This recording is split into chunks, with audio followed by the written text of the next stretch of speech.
Hello friends, welcome to my channel Pratibha tutorial.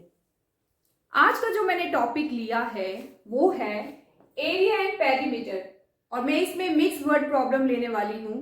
इससे पहले मैंने पार्ट 1 बनाया था, उसमें मैंने 2 क्वेश्चन एनसीईआरटी के 6th क्लास से लिए थे। तो ये वाला क्वेश्चन भी 6th क्लास का ही एनसीईआरटी का है, पर क्या होता है कि क्लासेस बेशक आपकी अलग अलग हो, पर वो जो होती है वो आपस में क्वेश्चन रिलेट करते हैं। कई बार वैल्यू चेंज होती है पर क्वेश्चन के मतलब सेम होते हैं।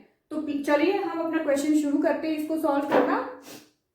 तो हमारा क्वेश्चन है, Bob's want to cover the floor of a room 3 metre wide. तो सबसे पहली चीज मिली आपको विड्थ, वो है 3 metre wide and 4 metre long. दूसरी चीज आपको मिली 4 metre long by square tile is of side 0.5 metre. Then find the number of tiles required to cover the floor of a room। यानी कि आपने क्या वर्ब्स क्या करना चाहता है, वो वर्ड्स मतलब चाहता है अपने रूम की फ्लोर को।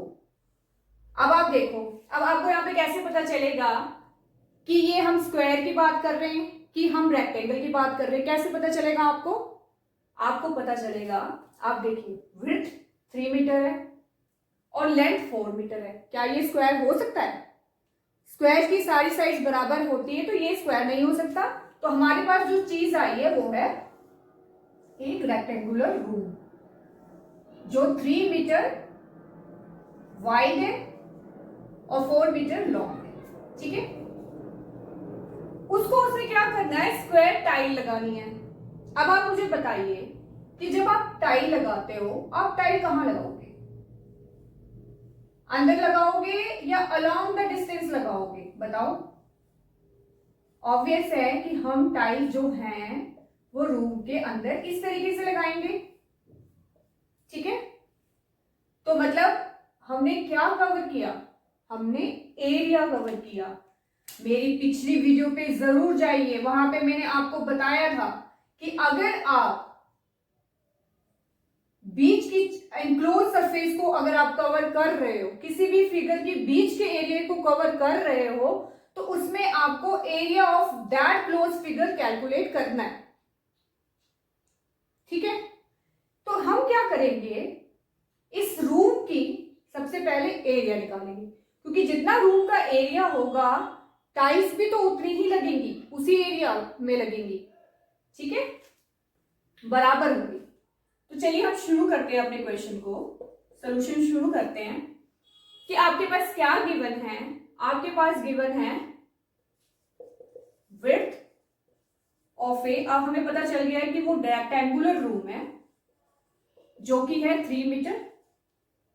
दूसरी आपको पता चली length of a rectangular room जो कि है 4 मीटर। क्या निकालना है हमने? एरिया। वो हमें अब पता चल गया कि हमने क्या कैलकुलेट करना है, एरिया। तो चलिए देखिए एरिया का क्या फॉर्मूला है। एरिया ऑफ ए स्क्वायर हमने इसमें लेना है जो कि होता है side multiply by side. Sorry, rectangle का लेना, नॉट स्क्वायर का। हमने यहां पे रेक्टेंगल का लेना है जो कि होता है लेंथ मल्टीप्लाई बाय ब्रेथ। ठीक है, और उसकी यूनिट एसआई यूनिट होती है स्क्वायर यूनिट, जो भी आपकी यूनिट होगी। अब यहाँ पे मीटर यूनिट है तो स्क्वायर मीटर हो जाएगा। ठीक है, यहाँ पे रेक्टेंगल स्क्वायर नहीं है। तो चलिए फॉर्मूला अप्लाई करते हैं। Area of a rectangular room is equal to 3m by 4m। ठीक है, तो 3 4 होता है 3 4 12 मीटर स्क्वायर। ये आपका आ गया एरिया ऑफ ए रूम। आपको रूम का एरिया मिल गया है। दूसरा आपने क्या करना है, एरिया निकालना है स्क्वायर टाइल का। वो क्यों? क्योंकि 12 टाइल का भी तो एरिया ही निकालोगे ना। इसके सारे ये टाइल्स मिलके इस रूम के एरिया को कवर कर रहे हैं, तो यहां पे हम टाइल का भी एरिया निकालेंगे। Area of a square tile अब 12 की शेप क्या है? स्क्वायर। तो आ जाइए फिर से, आप बताइए मुझे एरिया ऑफ ए स्क्वायर क्या है? मैं अभी पहले लिख बैठी थी। एरिया ऑफ ए स्क्वायर जो है वो है side multiply by side. Side यहाँ पे गिवन है 0.5 मीटर, तो साइड आपके यहाँ पे गिवन है, साइड कितनी है? 0.5 मीटर। तो स्क्वायर की तो सारी साइड्स बराबर है ना? तो area of a square tile is 0.5 metre multiply 0.5 metre is equal to 0.25 metre. ठीक है, आपको मैं बता देती हूँ किस तरीके से मल्टीप्लाई करते हैं। 0.5 टू 5 5 जा 25 हो जाएगा, 5 0 0, देन 0 0। अब आप इसको प्लस करोगे 5 2 0, और दो नंबर्स के आगे डेसिमल है, एक ये, तो दो नंबर के आगे हम डेसिमल लगा देंगे तो आपका आ जाएगा 0.25। आपको क्या मिल गया? आपको मिल गया एरिया ऑफ ए रेक्टेंगल, आपको मिल गया एरिया ऑफ ए टाइल। अब आपने निकालना है नंबर ऑफ टाइल्स रिक्वायर्ड। ठीक है, तो नंबर ऑफ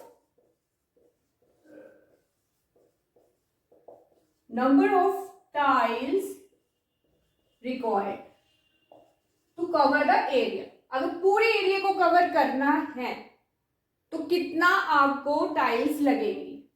तो हम क्या करेंगे, इसका फॉर्मूला होता है कि area of a rectangular room पूरा ले लेंगे हम, पूरा रूम का एरिया हमने क्योंकि कवर करना है टाइल से, और एक टाइल का जितना एरिया है, ये जो हमने निकाला है area, this is of one tile, ये एक टाइल का है।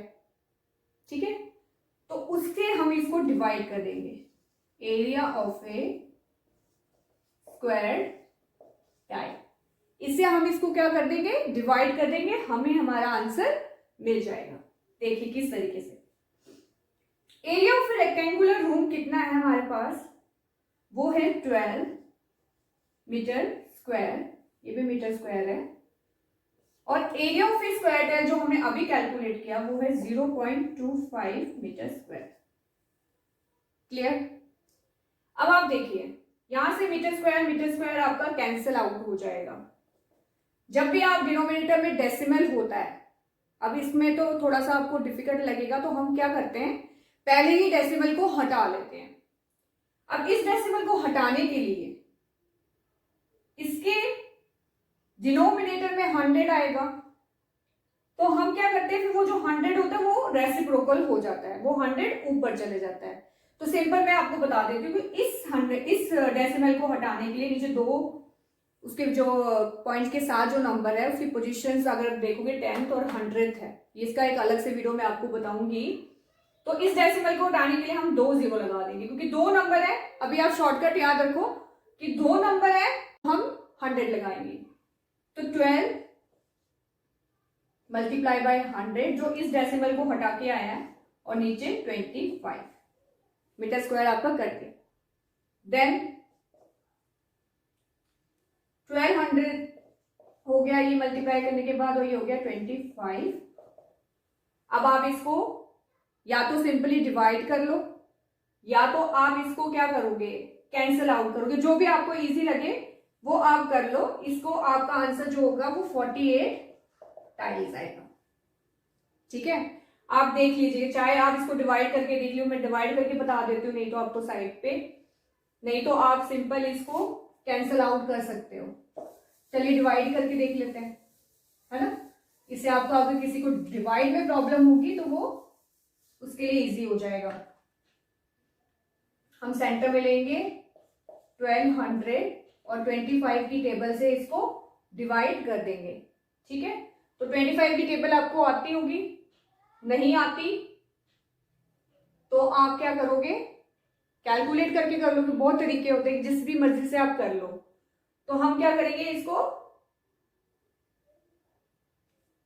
मल्टीप्लाई करके कर लेंगे, टेबल लिख के ये करना है तो वहां से कर लो। तो 25 4 100 माइनस करोगे तो यहाँ पे आपका 0 0 आ जाएगा, मतलब कि 0 में से 0 गई 0, 2 में से 0 गई 2 और ये 1 आ जाएगा आपका, और 25 8 आपका 200 आ जाएगा और ये आपका क्लियर हो जाएगा। ठीक है, तो इस तरीके से आपका ये क्वेश्चन सॉल्व हो जाएगा। अगर आपको कोई डाउट होगा तो प्लीज कमेंट सेक्शन पे आप पूछ सकते हो, और कोई ऐसा न्यूमेरिकल जो आपसे सॉल्व नहीं हो रहा वो भी आप मुझे कमेंट सेक्शन पे लिख के भेज दीजिए, मैं उसको सॉल्व करके उसकी वीडियो बना के आपको आपके सामने प्रस्तुत कर दूंगी।